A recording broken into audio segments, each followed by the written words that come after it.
Shalom. Shalom. Gimana nih kabarnya saudara-saudara yang di rumah? Gimana nih? Puji Tuhan baik. Iya, tetap semangat ya teman-teman yang di rumah, tetap jaga kesehatan, tetap patuhi protokol kesehatan. Ya teman-teman, kita ketemu lagi di ibadah remaja online kali ini. Mari kita mengucap syukur kepada Tuhan. Kita masih diberi kesempatan untuk Tuhan. Di era pandemi ini, kita masih bisa melakukan ibadah remaja kali ini walaupun online. Kami percaya Tuhan, Engkau selalu menyertai kami. Dan terima kasih, sampai saat ini kami masih diberi kesehatan Tuhan.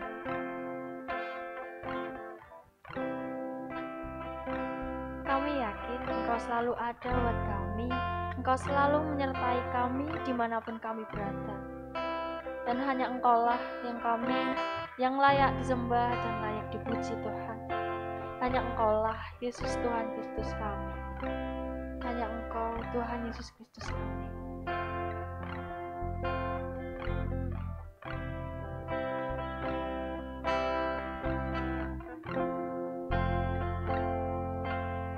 Saudara-saudara, kita mengawali ibadah remaja kali ini dengan menaikkan pujian, layak dipuji dan disembah.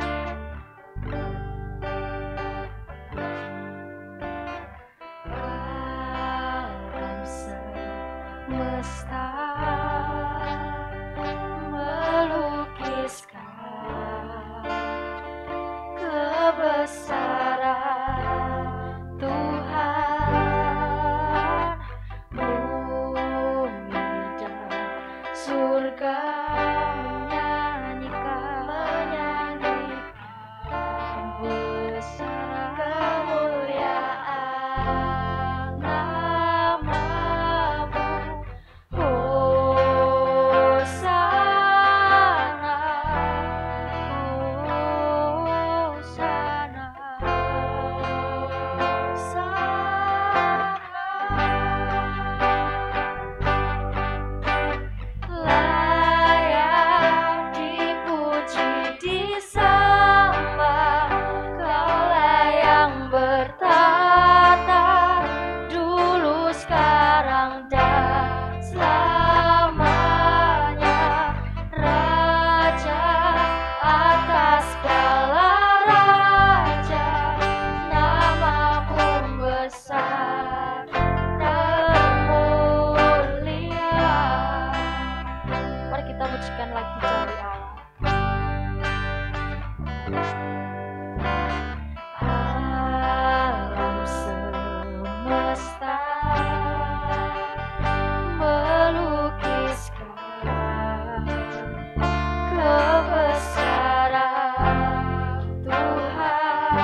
Yesus Kristus, terima kasih atas berkat-Mu pada hari ini.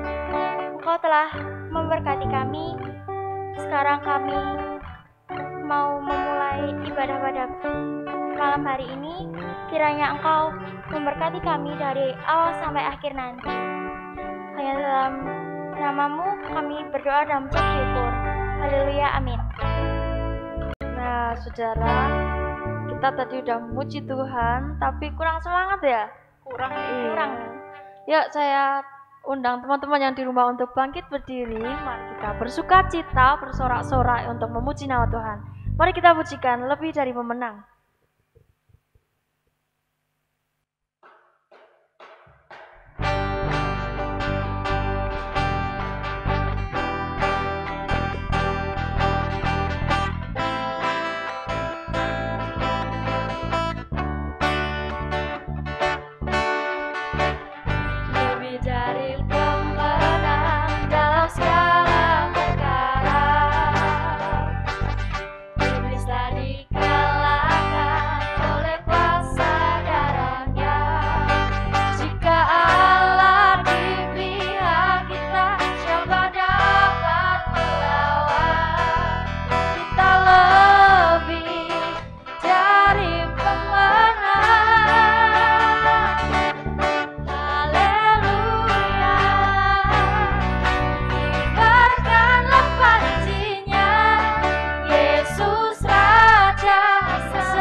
Saya persilakan teman-teman di rumah untuk duduk kembali.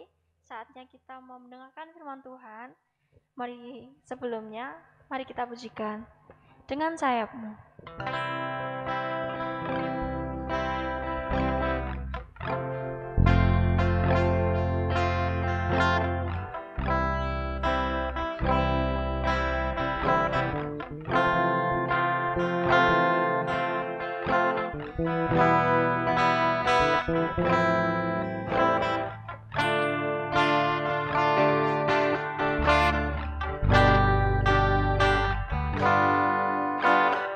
Firman-Mu berkata Kau besertaku, maka kuat roh dan jiwaku. Tangan-Mu Tuhan, tangan-Mu Tuhan selalu ku nantikan. Di setiap langkah ku percaya, dengan sayap-Mu ku akan terbang tinggi di tengah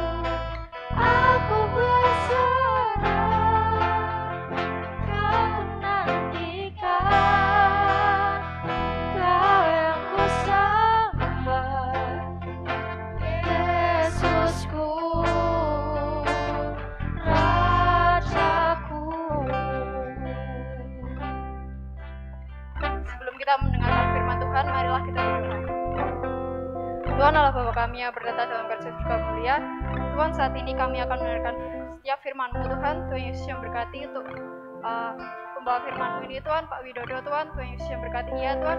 Semoga apa yang dia sampaikan bisa kami terima Tuhan.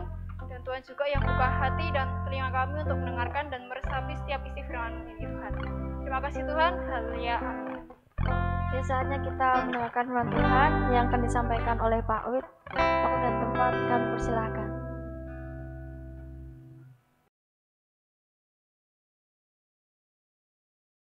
Ya, saudara-saudara yang dikasihi Tuhan, ibadah remaja pemuda pada saat ini diambil dari Yesaya pasal yang ke-6 ayat 1 sampai 13. Tetapi pada saat ini saya akan membaca cukup ayat yang ke-8, untuk ayat-ayat yang lainnya bisa dibaca panjenengan sendiri. Demikian firman Tuhan dari Yesaya pasal yang ke-6 ayat yang ke-8. Lalu aku mendengar suara Tuhan berkata, siapakah yang akan kuutus, dan siapakah yang mau pergi untuk aku? Maka sahutku, ini aku, utuslah aku. Demikian pembacaan firman Tuhan dari Yesaya pasal yang ke-6 ayat yang ke-8. Saudara-saudara yang dikasihi Tuhan, tema khotbah pada saat ini yaitu ini aku, utuslah aku. Diambil dari Yesaya pasal yang ke-6 ayat yang ke-8. Saudara-saudara yang dikasihi Tuhan, Tuhan memanggil umatnya dengan cara yang berbeda-beda.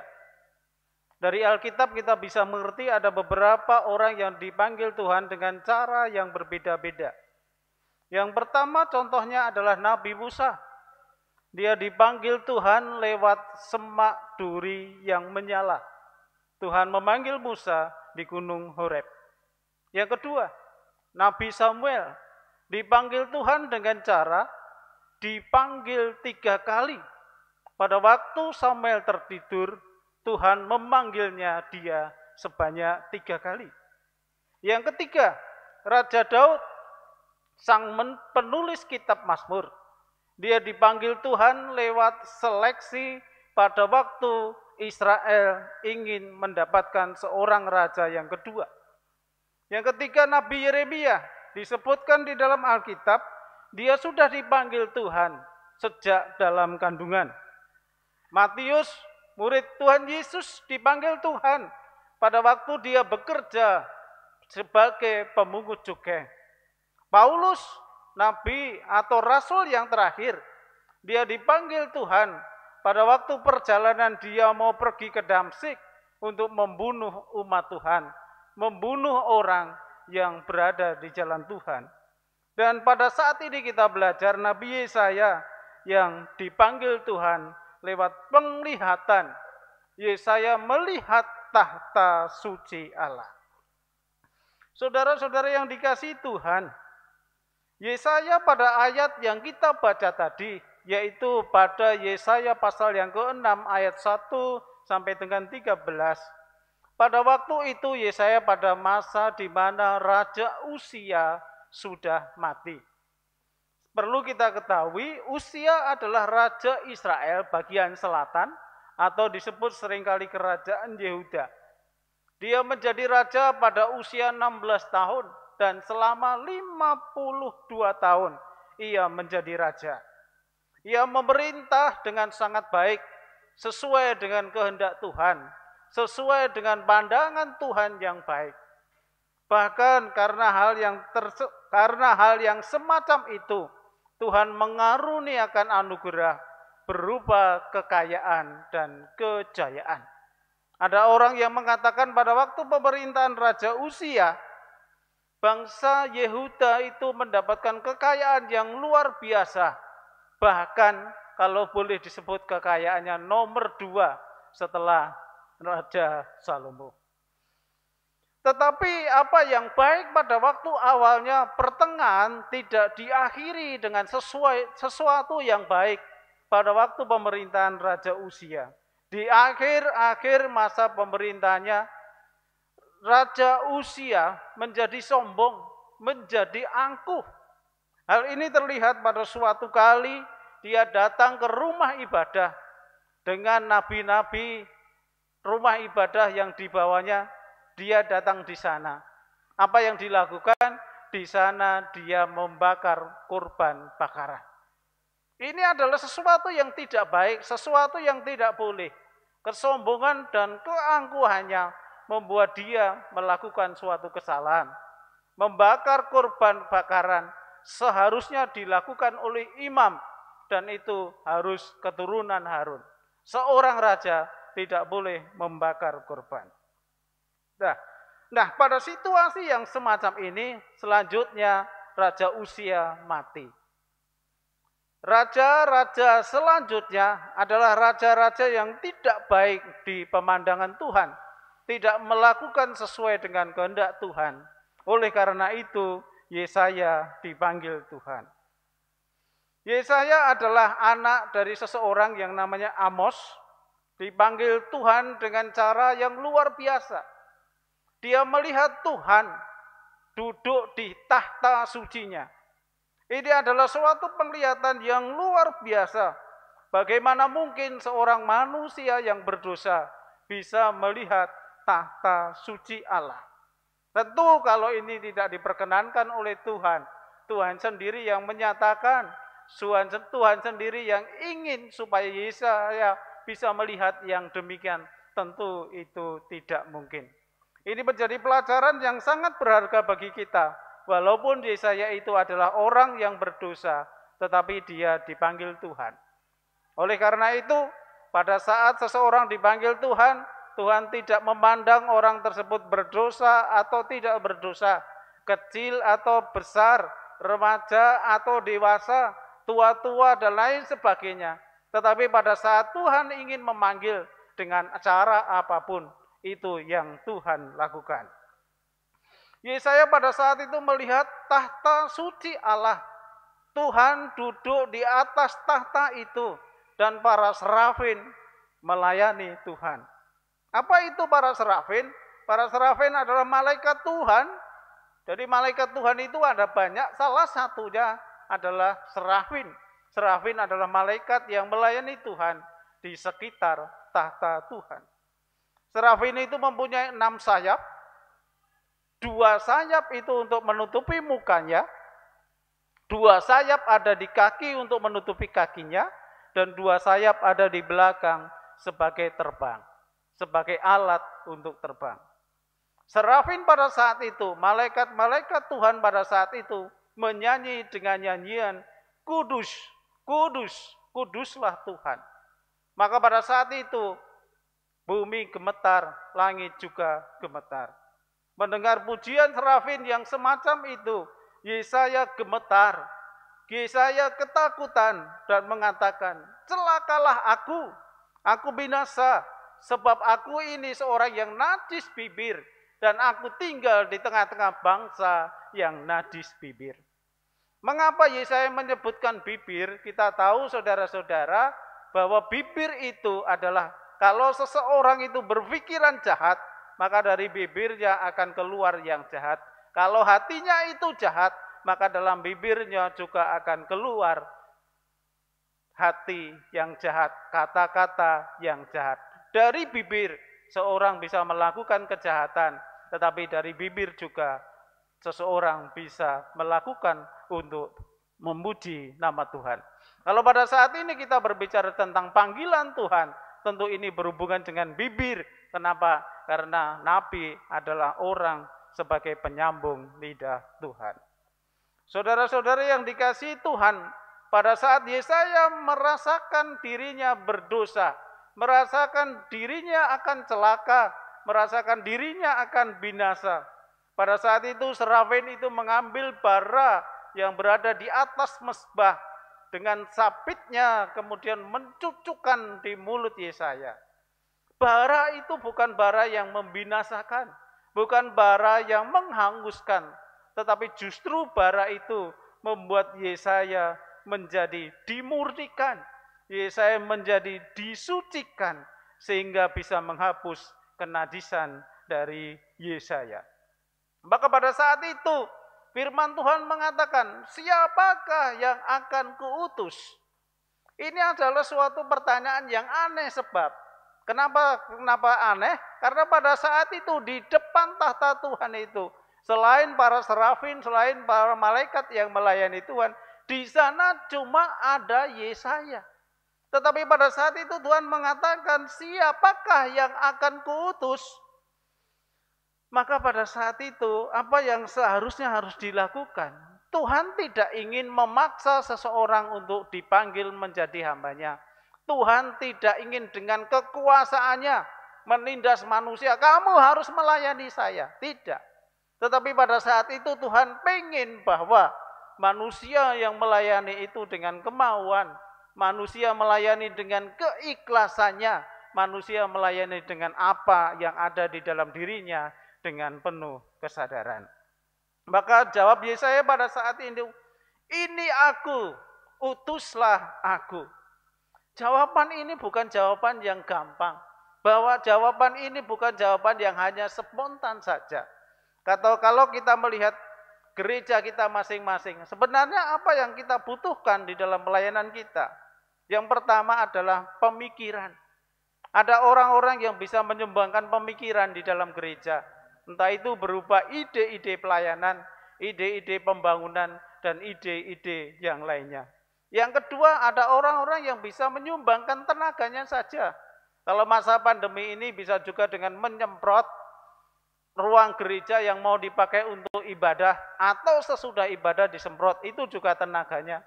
Atau bisa membersihkan gereja, atau anak-anak remaja yang pemuda bisa juga menjadi teman sebagai orang yang menjaga parkir dan lain sebagainya. Itu juga membutuhkan tenaga. Tetapi ada juga orang-orang gereja ini hanya saya tenaga tidak bisa, berpikir tidak bisa, tetapi saya punya dana. Bisa juga dana dipakai untuk mendukung pelayanan gereja dan bisa juga dengan doa. Tentu teman-teman kita yang berada di luar daerah, ada yang berada di Jakarta dan lain sebagainya, kita bisa mendukungnya dalam doa. Coba kita lihat gereja kita masing-masing. Kita lihat gereja kita masing-masing. Jumlah warganya itu jumlahnya ada berapa? Tetapi kita bisa melihat berapa orangkah yang bisa menjadi pelayan gereja. Berapa orangkah yang sanggup dan ikhlas mau untuk menjadi pelayan gereja. Apakah ada 5%? 10%? 15%? Kalau gereja kita mempunyai 1.500 warga dewasa, kira-kira pelayan Tuhan, hamba Tuhannya, adakah 150 orang? Oh lebih Pak, wah bagus itu. Tetapi kalau kurang dari itu membuktikan bahwa panggilan Tuhan, siapakah yang akan kuutus? Maka Yesaya modern itu akan sangat sukar untuk ditemukan di gereja-gereja. Jemaat biasanya suka dengan hal-hal yang mapan. Yang biasanya tidak melayani, ya sudah, saya tidak akan ikut melayani. Yang biasanya cuma hanya berpikir saja, ya sudah, selesai dengan itu. Artinya ada warga gereja yang tidak suka dengan perubahan. Yang tadinya tidak melayani akan melayani itu. Mereka bingung, saya mau melayani seperti apa. Makanya kalau ada warga-warga tertentu yang datang cuma pada waktu-waktu tertentu saja.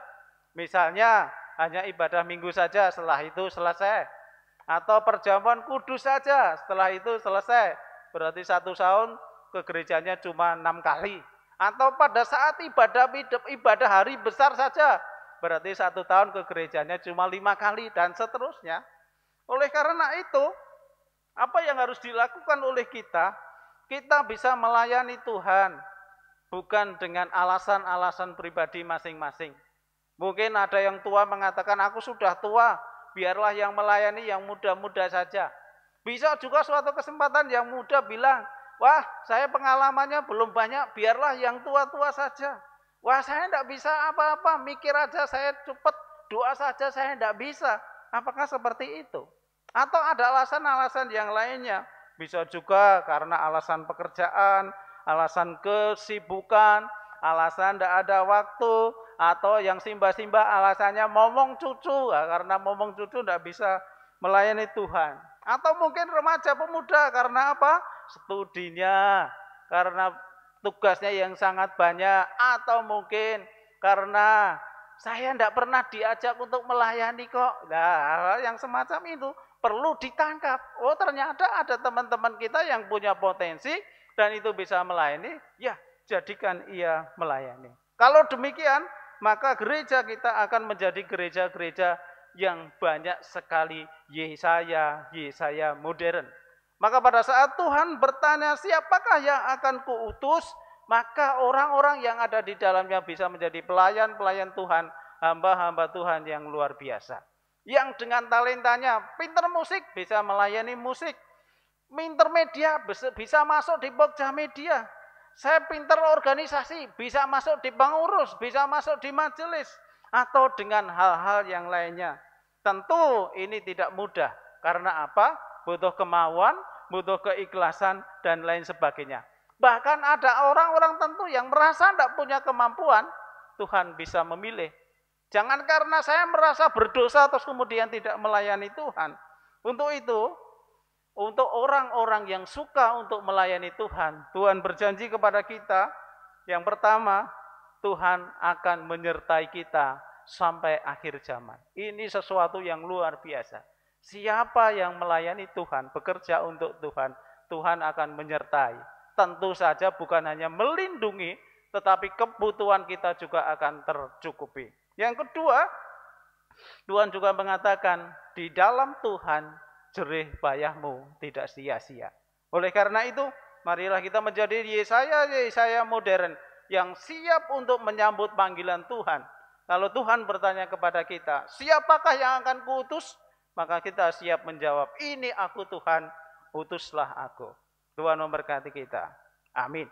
Mari kita berdoa untuk firman Tuhan. Kami mengucap syukur Tuhan atas firman Tuhan yang boleh kami pelajari pada saat ini. Ajarilah kami dan kuatkanlah kami, untuk kami bisa menjadi hamba-hamba Tuhan, dan siap melayani Tuhan dimanapun kami berada. Baik itu di dalam keluarga, di dalam gereja, di sekolah, ataupun di dalam masyarakat. Kasih Tuhan menyertai kami, cinta Tuhan melindungi kami, dan mencukupkan segala kebutuhan kami.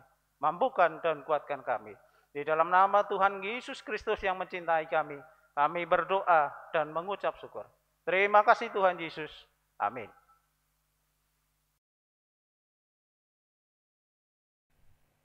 Nah, kita sudah mendengarkan firman Tuhan yang telah disampaikan oleh Pak Wid. Terima kasih Pak Wid telah menyampaikan firman Tuhan yang sangat luar biasa.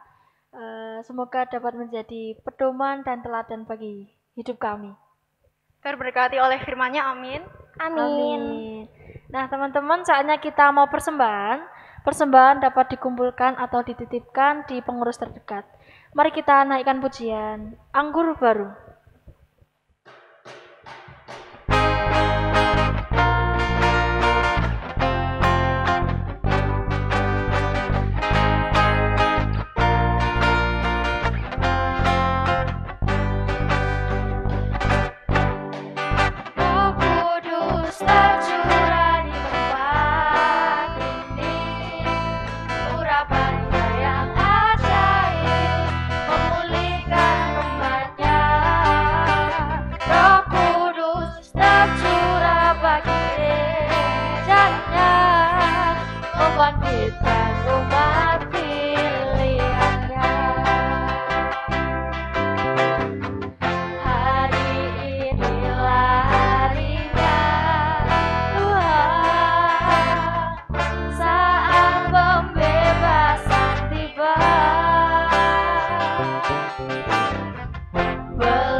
Teman-teman, saya undang teman-teman yang di rumah untuk bangkit berdiri. Saatnya kita mau memperbarui iman kita dengan mengucapkan iman rasuli.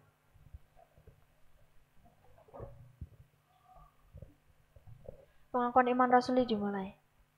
Aku percaya kepada Allah Bapa yang Maha Kuasa, Khalik langit dan bumi, dan kepada Yesus Kristus, anaknya yang tunggal Tuhan kita, yang dikandung daripada Roh Kudus, lahir dari anak dalam Maria, yang menderita di bawah pemerintahan Pontius Pilatus, disalibkan, mati dan dikuburkan, turun ke dalam kerajaan maut.